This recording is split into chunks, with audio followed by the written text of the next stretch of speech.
கடந்த 24 மணி நேரத்தில் கடலோர தமிழக மாவட்டங்களில் ஓரிரு இடங்களில் லேசானது முதல் மிதமான வரை மழை பெய்துள்ளது. அதிகபட்ச வெப்பநிலையை பொறுத்தவரை பெரும்பாலான இடங்களில் இயல்பை ஒட்டியே பதிவாகியிருந்தது. வானிலை முன்னறிவிப்பை பொறுத்தவரை தென்மேற்கு வங்கக்கடல் பகுதிகளை ஒட்டிய தமிழக கடலோர பகுதிகளில் ஒரு வளிமண்டல சுழற்சி நிலவுகிறது. இதன் மேற்கு நோக்கிய நகர்வின் காரணமாக அடுத்த 24 மணி நேரத்தில் தமிழகம், புதுவை மற்றும் காரைக்கால் பகுதிகளில் அநேக இடங்களிலும், நாளை 12ஆம் தேதியன்று தென் மாவட்டங்களில் ஒரு சில இடங்களிலும், வட தமிழக மாவட்டங்களில் ஓரிரு இடங்களிலும் இடைமின்னலுடன் கூடிய லேசானது முதல் மிதமான வரை மழைக்கு வாய்ப்புள்ளது.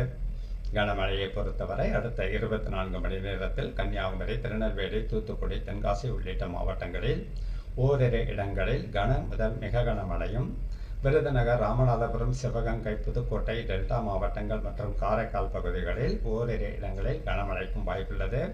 நாளை 12ஆம் தேதியன்று தென்கோடி மாவட்டங்களான கன்னியாகுமரி, திருநெல்வேலி, தூத்துக்குடி உள்ளிட்ட மாவட்டங்களில் ஓரிரு இடங்களில் கனமழைக்கு வாய்ப்புள்ளது. அதிகபட்ச வெப்பநிலையை பொறுத்தவரை அடுத்த 2 நாட்களுக்கு பொதுவாக இயல்பை ஒட்டியும் ஒரு சில இடங்களில் இயல்பை விட சற்று குறைவாகவும் பதிவாக வாய்ப்புள்ளது. 13ஆம் தேதி முதல் 15ஆம் தேதி வரை படிப்படியாக 2 முதல் 3 டிகிரி செல்சியஸ் வரை வெப்பம் அதிகரிக்க வாய்ப்புள்ளது. சென்னை மற்றும் புறநகர் பகுதிகளில் அடுத்த 24 மணி நேரத்திற்கு லேசானது முதல் மிதமான வரை மழைக்கு வாய்ப்புள்ளது.